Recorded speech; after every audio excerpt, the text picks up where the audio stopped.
فی قلوبہم مرض، ان منافقوں کے دل میں بیماری ہے، مرض النفاق، مرض البغی، مرض العداوہ،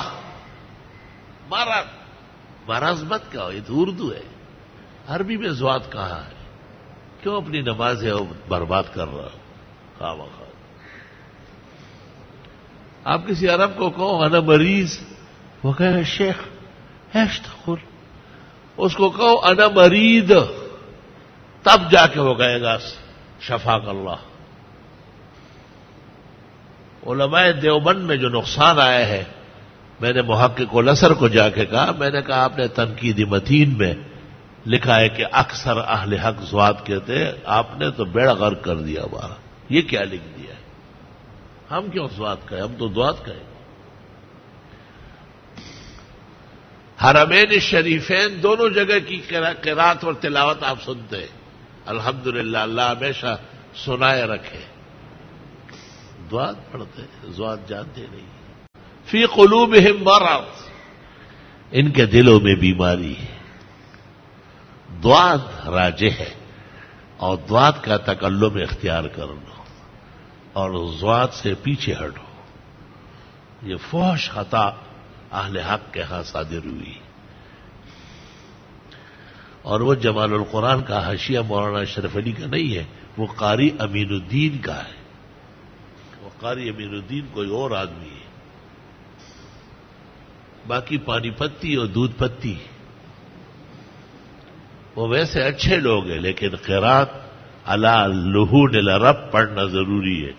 پیغمبر کہتے ہیں اقرأ القرآن علی لحون العرب، مشکات فضائل قرآن۔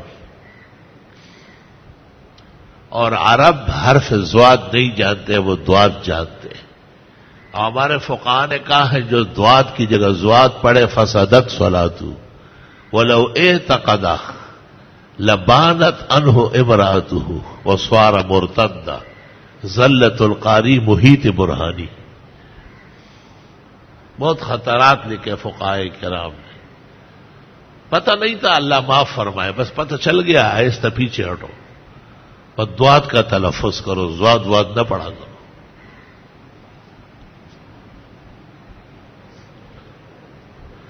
ہمارے قاری صاحب بھی جب میں نہیں ہوتا تو زوات پڑھتے تھے، کیونکہ پانی پتیوں کا شاگرد ہے، اور جب میں ہوتا تھا تو دعات پڑھتے تھے۔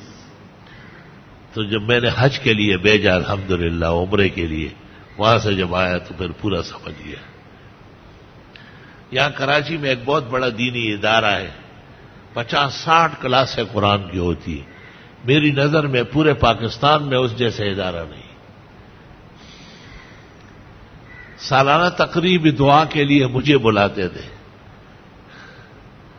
اور وہ قرآت بچے سناتے تھے، اور سب زوادی۔ توبہ، میں نے اس پر گرفت کی اور ناراضگی ظاہر کی،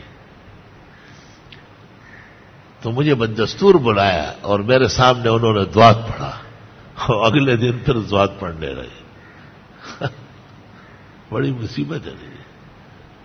تو یہاں تشریف لاتے ہیں بزرگ جو ادارے کا بڑا محتمم بانی ہے، اللہ ان کو صحت دے، ان کی زندگی میں برکت دے، ان کی خدمات قبول فرمائے۔ تو انہوں نے تب ذکر کیا کہ اہل بدعت جاتے ہیں حج کے لیے، عمرے کے لیے، اور وہاں سے سیدھے نہیں ہوتے، اسی طرح ہی آتے ہیں۔ میں نے کہا اگر کوئی اور ایسا وہاں جائے اور آئے اور بدلے نہیں تو وہ کون ہے؟ کہنے لگے وہی بدبخت ہے۔ میں نے کہا یہ آپ 10 طالب علموں کو، قراءت والوں کو لے کے ہر سال عمرہ کراتے ہیں، آپ ان دنوں میں نماز کہاں پڑھتے ہیں؟ کہا حرمین میں۔ میں نے کہا تو حرم میں کوئی قاری امام ہے جو زوات پڑھتا؟ سب پکے دعادی، آپ ان کو کیوں قراءت کے اندر زوات منہ میں دے رہے ہیں؟ خواہ ان کی عاقبت برباد کر رہا ہے۔ بچوں کو پڑھانے والوں پر بھی محتممین اور ناظمین نظر رکھیں، یہ ان کی جائیداد نہیں ہے، نہ ان کے نام رجسٹرڈ ہے۔ پورا خیال رکھیں کہ یہ دعائیں کس طرح یاد کراتے، بٹاتے کس طرح۔